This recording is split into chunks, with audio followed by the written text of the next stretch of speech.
So a few weeks ago we talked generally about the first season of Angel, and now, like I said in that video, the more fun bit for me, the highlights. Because it wasn't a season of much positive to me, but there were episodes that made me give it some time, give it some leeway perhaps, in finding feet in this new format. So I do want to talk about my favourite first, so I'm not going to do it chronologically. And that, of course, if you hadn't guessed from the overview video, is Hero. The life of Francis Doyle was a troubled one. He really kind of expands upon it here, but we also had the story, of him leaving his wife, etc., like that, and he's just a coward. He knows that deep down.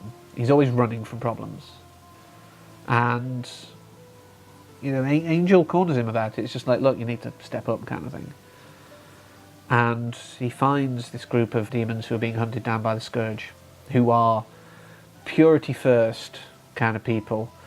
I don't like to make the comparisons, but there's certain groups who are probably well known for a very white set of attire, who are quite similar, I think, in that sort of vehement, I will kill to retain purity mentality. I don't want to kind of dwell on it too much because it's an awful subject.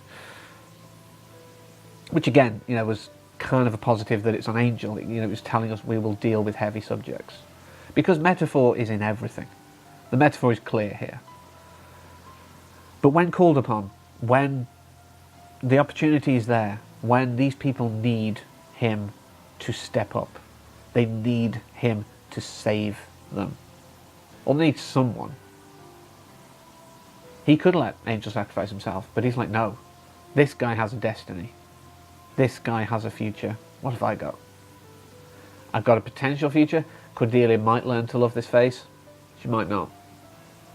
I'm not going to risk it. I'm going to take the chance. I'm going to save these people and sacrifice myself.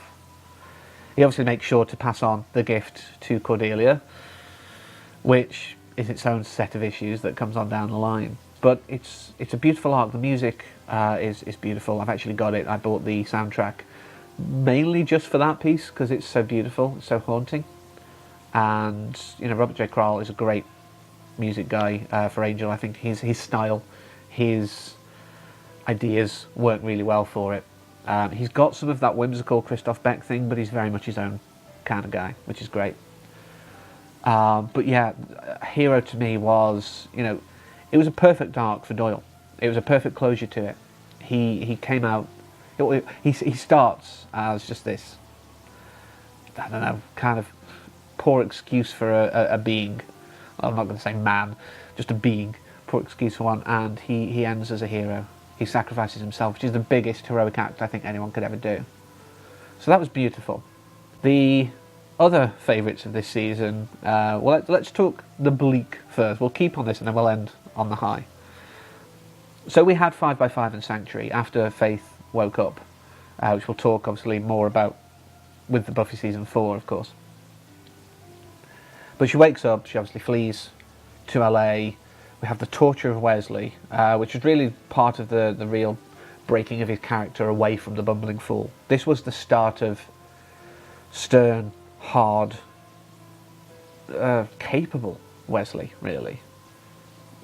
Faith has really helped shape two kind of poor excuses for men, to use that phrase again. She made Xander a man in many ways, and she really worked on Wesley. She brought him into a different light. But it's awful, and she's just at that point. She's so depressed, really. She's not dealt with anything in her life. She's had a lot of bad rap. She's had stuff that she just hasn't been able to deal with. And Angel's the only one who can help her, weirdly. He's also burdened with a soul and the memories of killing people, the memories of hurting people who he supposedly cared about, losing people he's cared about. He's the perfect one for her.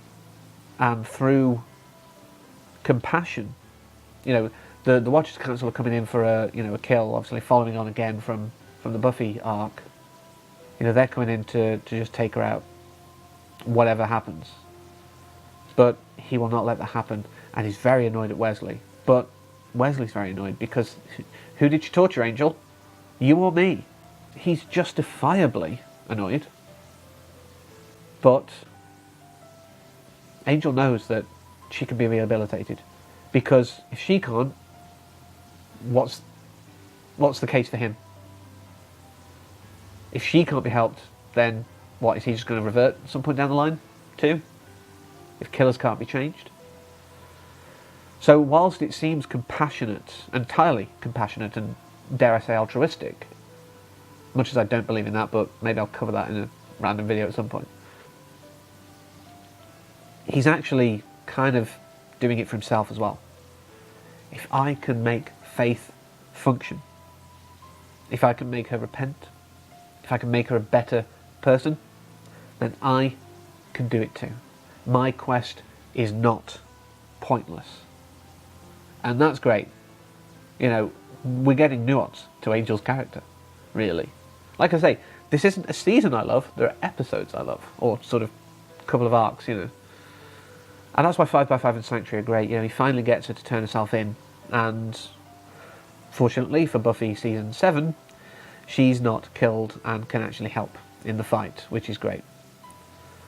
But the last sort of couple of episodes I really want to talk about, because there are good elements in other episodes, but I'm talking particular highlights, are really crossovers.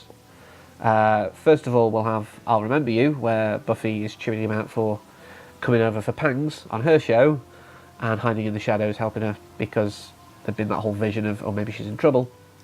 And yeah, she's not pleased with that at all. And yeah, she comes to, as I say, have a go at him. But then the Mora demon attacks and he becomes human. And they get to live this beautiful life for a bit. But all of a sudden he can't join in the fight. And again, he makes a sacrifice. And because this came before Hero, I do believe strongly that this was part of what was working in Doyle's mind. The hero's sacrifice. Especially when he's told about it. Obviously afterwards, because I know they don't remember, but he does kind of, you know, say, I did have to do that. You have to make these sacrifices. But even the oracles are like, why would you do this? Why would you do this? Are you? And I love the oracles because you've got the guy who's like just very dismissive, but the female oracle is very compassionate. They're very much opposites. And she even sees it's like, yes, we cannot call him a lower being, because look at what he's doing.